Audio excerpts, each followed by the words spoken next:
So I actually am on the front end going to show you what it looks like if you wanted to do this on the front end too and create your own subscription. You do not have to do this with me, again, because this is on a testnet. It takes a long time. Testnets are annoying, but I am going to go ahead and create a subscription just so that I can show you the next step as well. It wants us to approve. Yep, I'm going to go ahead and approve this. I have a transaction. I am right now on a testnet calling create subscription on the front end myself. So I'm essentially doing this create subscription transaction. I'm just doing it on the front end. And now we can view our transaction. We can add funds, whatever. But now if I go to the home, I can see my subscriptions. I can see that now I have a subscription with a subscription ID 1893.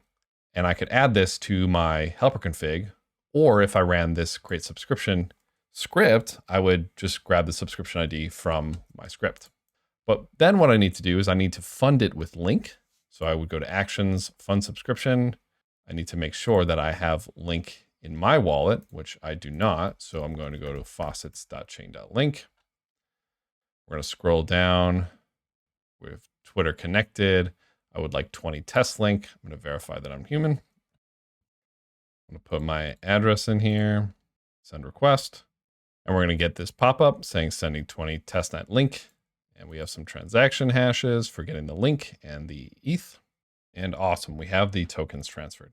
Now in the next lesson, we're going to talk about these ERC20 tokens and these different types of tokens. But for now, if you did follow along and you did get the 20 test ETH, if you open up your MetaMask, you won't see it in here. ERC20 and ERC677 and different types of smart contract based tokens actually are contracts on blockchains as well.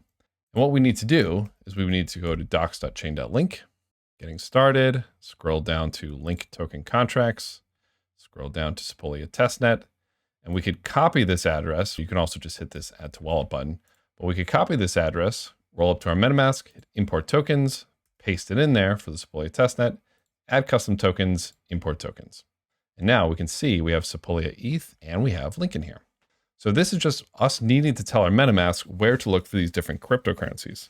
Since there are so many, it's not going to just be defaulted with any, and anybody can create a cryptocurrency. So we need to actually import them and tell MetaMask, hey, can you look at the balance of this token? So now that we have that, on our front end here, we'll do a little refresh. We can see our subscription is active. Let's go to actions, fund subscription. Let's put in 3 for now, confirm. I'm not actually going to run this.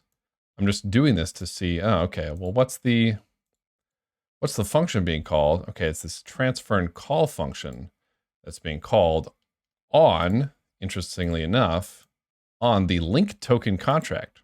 So if we go to this contract, it's actually the link token contract that we're calling transfer and call on, not on our VRF or anything like that. We're actually transferring tokens to the subscriptions contract, and we're calling transfer and call on our contract to do so.